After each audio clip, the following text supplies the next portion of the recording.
70 और 80 के दशक की फिल्मों का एक मशहूर गुंडा हुआ करता था यूसुफ खान उर्फ यशराज, जिनकी मौत के बारे में जानकर आप चौंक उठेंगे। पुरानी हिंदी फिल्मों के मशहूर विलेन यशराज, जिनको आप उनके किरदार जिबिस्को के नाम से जरूर जानते होंगे।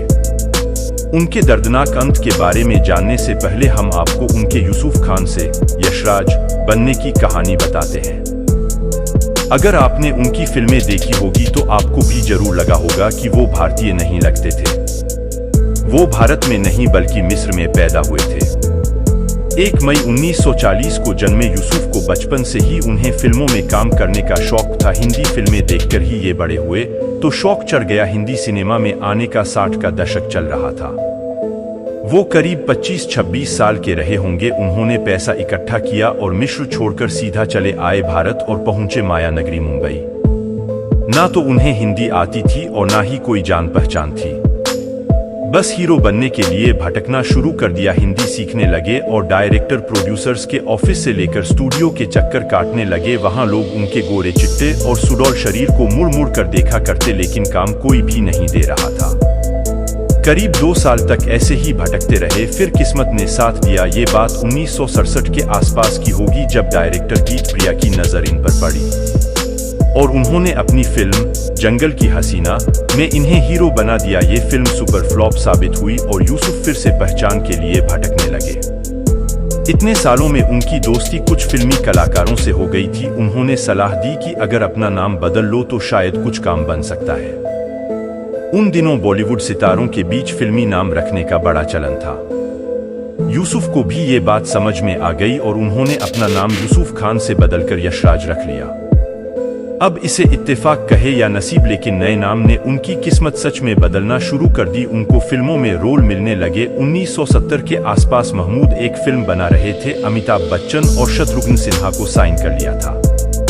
बस उनको इस फिल्म में एक बॉक्सर के रोल के लिए एक नया चेहरा चाहिए था। यशराज बन चुके यूसुफ महमूद से मिले और वो महमूद को पसंद भी आ गए। 1972 में ये फिल्म आई जिसका नाम था मुंबई टू गोवा। इस फिल्म में एक बॉक्सर के रूप में यूसुफ नजर आए। उनका महमूद के साथ एक फाइटिंग सीन बड़ा मशहूर हुआ था और इसी फिल्म से पहली बार यूसुफ की पहचान दर्शकों के बीच बन गई।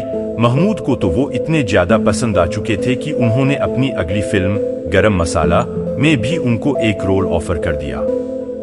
इसके बाद उनको फिल्में मिलने भी शुरू हो गई, जैसे 1973 में आई फिल्म नैना, 1974 में 2 फूल और दुनिया का मेला, 1975 में धर्मात्मा और 1976 में हरफन मौला।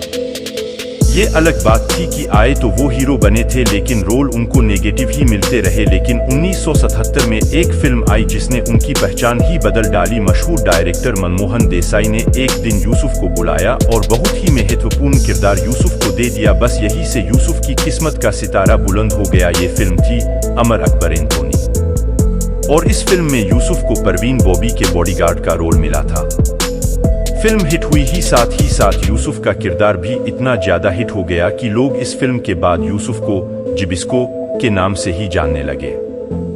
उसके बाद तो यूसुफ ने एक से बढ़कर एक सुपरहिट फिल्मों में काम किया, जैसे परवरिश, विश्वनाथ, डान, देश परदेश, मुकद्दर का सिकंदर, नसीब, नास्तिक, डिस्को डांसर, कर्ज और बॉक्सर जैसी फिल्मों में काम करने के बाद यूसुफ अब 70 और 80 के दशक के बड़े खलनायकों की लिस्ट में शामिल हो गए।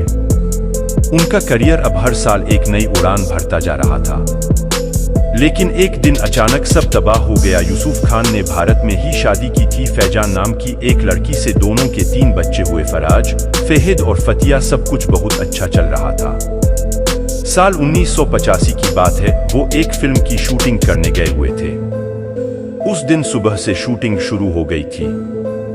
यूसुफ के सीन शूट हो रहे थे और तभी अचानक यूसुफ की तबीयत बिगड़ने लगी। उनके सिर में बहुत तेज दर्द होने लगा और वो वही सेट पर लड़खड़ाने लगे। लोगों को कुछ समझ ही नहीं आ रहा था कि आखिर हो क्या रहा है। जब तक कोई कुछ समझ पाता, वो अचानक लड़खड़ाते हुए बेहोश हो गए। सेट पर हड़कंप मच गया। फौरन उन्हें अस्पताल ले जाया गया, जहां डॉक्टरों ने चेक किया तो पता लगा कि उनकी मौत हो चुकी थी।